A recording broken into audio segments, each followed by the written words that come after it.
History remembers golden ages, eras of unparalleled prosperity, culture, and power. The Tang Dynasty of China in the early 8th century was such a time. Under Emperor Xuanzong, the empire flourished. Its capital, Chang'an, was the largest, most cosmopolitan city on earth, a vibrant hub of art, poetry, and innovation. The Silk Road brought merchants and monks, ideas and inventions, filling the streets with a dazzling array of cultures. Li Bai and Du Fu, giants of Chinese poetry, penned verses that still resonate today. The court itself was a spectacle of refinement, led by the aging but still capable Emperor Xuanzong. His reign, known as Kaiyuan, initially brought stability and immense cultural achievements.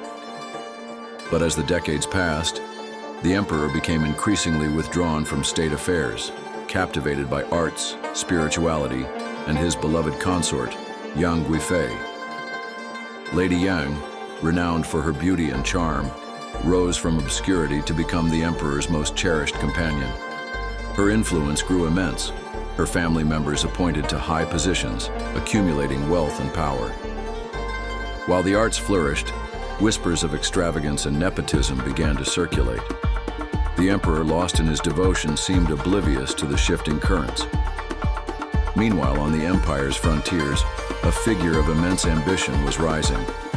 An Lushan, a general of mixed Sogdian and Turkic descent, had earned the emperor's trust through military successes and calculated displays of loyalty. He was burly, charismatic, and cunning. He charmed the court, even becoming a favored son of Yang Guifei in a bizarre adoption ceremony. Xuanzong showered him with titles and command over vast armies in the northeast, granting him unprecedented military power. An Lushan cultivated his forces, building a loyal army far from the capital's oversight. He saw the court's decadence, the emperor's distraction, and the simmering tensions. He sensed weakness and opportunity. In 755 AD, the facade shattered, and Lushan, citing corruption at court, particularly the influence of Yang Guifei's cousin, the Chancellor Yang Guizhong, launched a massive rebellion. His hardened frontier troops swept southwards with terrifying speed. Cities fell like dominoes. Luoyang, the eastern capital, was captured. The Tang armies, complacent after decades of peace and poorly led, crumbled before the onslaught.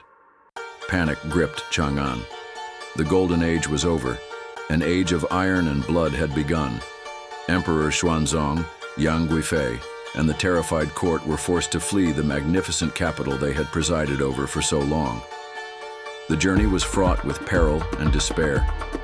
The imperial guard, hungry, exhausted, and blaming Yang Guifei and her family for the disaster, mutinied at Maui Slope.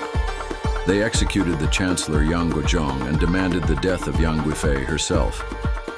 Heartbroken, Emperor Xuanzong knew he had no choice. To save himself and what remained of his authority, he consented. The woman who had captivated an empire met a tragic end, strangled by eunuchs under a pear tree, a symbol of the dynasty's unraveling.